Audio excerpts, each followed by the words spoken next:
In this episode, we're going to explore the foundational question, what is an instructional designer?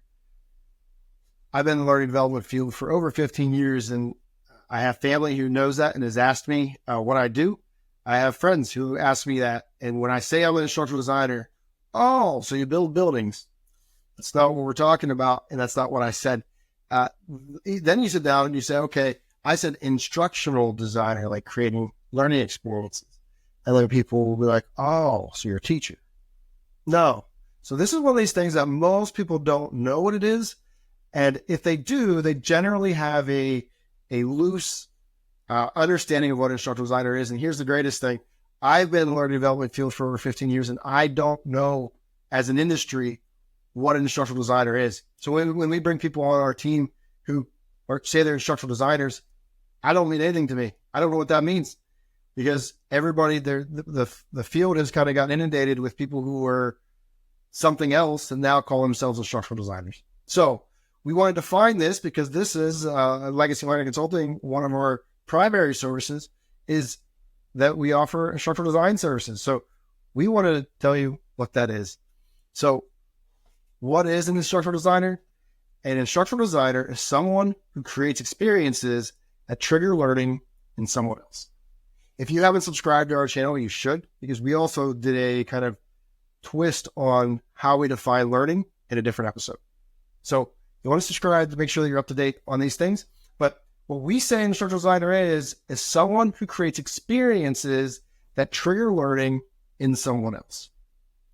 So we dissect this definition, but I won't spend a ton of time dissecting that. I'll let you kind of figure that out, and any insights you gain from this, feel free to put them in the comments, because I'm curious where people feel about this. Maybe you disagree.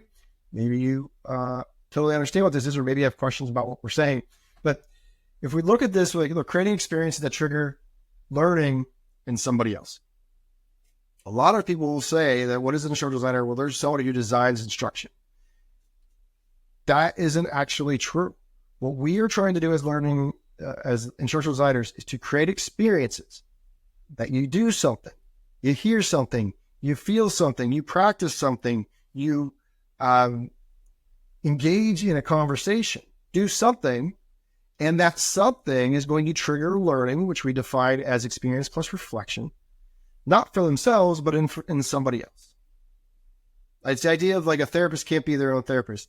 I can't really be an instructional designer for things that I'm learning. It is always outward. It's trying to create a learning experience for someone else, and almost always for someone's else, for plural, for multiple people. But that's what we're trying to do. We're trying to create experiences that trigger learning. I said it enough times. I hope you get it. So we'll move on. One of the things I want to look at is what it's not. So a lot of what I actually try to stay away from is this term of instructional design. Because again, I feel like it has a very loose definition. But a lot of people, what I try to use is the learning development field. Well, I'm in the learning development field, and somebody asks me what I do, I'm in the learning development field. It doesn't help in their understanding of what I do, because they still have no idea. Oh, so you're a teacher. No. And that's what I want to look at, is what instructional designers are not.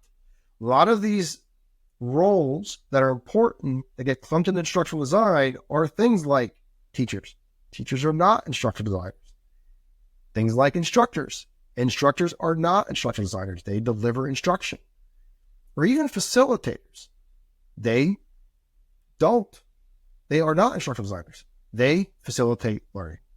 And so the way it typically works, and certainly within our company, the way it works, instructional design is the act of writing out or building the learning experience, not delivering it.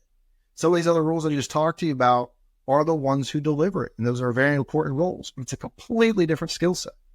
If you've been in the learning development field for any period of time, you'll know that it's pretty common for those who are facilitating the learning to get upset with the people who are creating the learning, i.e. the instructional designers, and vice versa.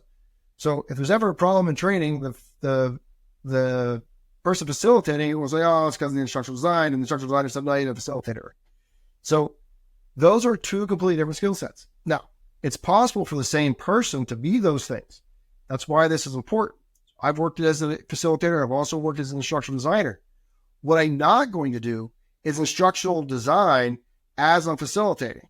It's a completely separate thing. To do the instructional design, I got to sit down and learn what those outcomes are, what our learners will be able to do at the end of this learning experience. Then I need to figure out what the information is that the learner needs to be able to do, that they need to know in order to be able to do the outcomes. And then I need to figure out what that experience is that's going to use that information to help them be able to do what we set out as our outcomes.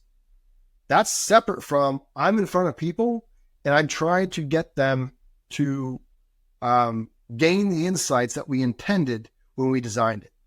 That's a very different skill set. The way I ask the question, even though on paper it might say one thing, I might flip that script to achieve the outcome because I've learned in the session that somebody is in a different place, and so they won't even be able to answer that, right? It doesn't mean that instructional design is better than facilitation or vice versa. It means that there's completely separate roles, and you have to distinguish those two if you're going to be successful in instructional design. One more thing that I'll say about what instructional designers are not. Instructional designers are not graphic designers. I say that because as the industry has evolved, instructional designers are being asked to do a lot of graphic design. That's cool. We've developed the skills and we can do that. The other thing that has happened is that you'll see graphic designers who now say they're instructional designers without building the instructional design skill. And so those look very much just like PowerPoints. Pretty, very professional, and they're going to give a good feel. But what research actually shows in learning, and graphic designers who became instructional designers generally don't know this, so you can tell the difference. But if they've educated themselves, they do. But most don't know that the research for instructional design is that the simplicity, visually simplistic, helps learning. If you have a lot of visual stimulation, it actually starts to decrease someone's ability to learn because they're distracted by that. So it may look pretty, it might get approvals, but it isn't actually helping them to learn. So instructional designers are not graphic designers, but they can build separate skills to do both. And in this day, that's kind of what is expected, is that instructional designers, and for us, we're more instructional designers. We are also able to do some graphic design, and we partner with better graphic designers when our clients ask us to do the kind of premium package for graphic designs. But they are not instructional designers, and you should separate those two activities out. And the other thing is, if you're being asked to do both, do them separately. So do your instructional design first, and then figure out the visual. Put a different hat on as graphic design, because those are two very different skills. So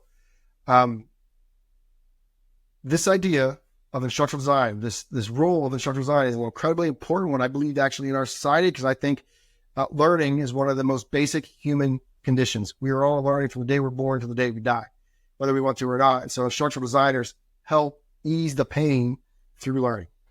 So with that, I'm going to wrap this one up. If you haven't subscribed, please do so. But remember, if you're new to instructional design, reach out. We'd love to help you get into the field. And if you are looking for an instructional designer, reach out. We're able to help you.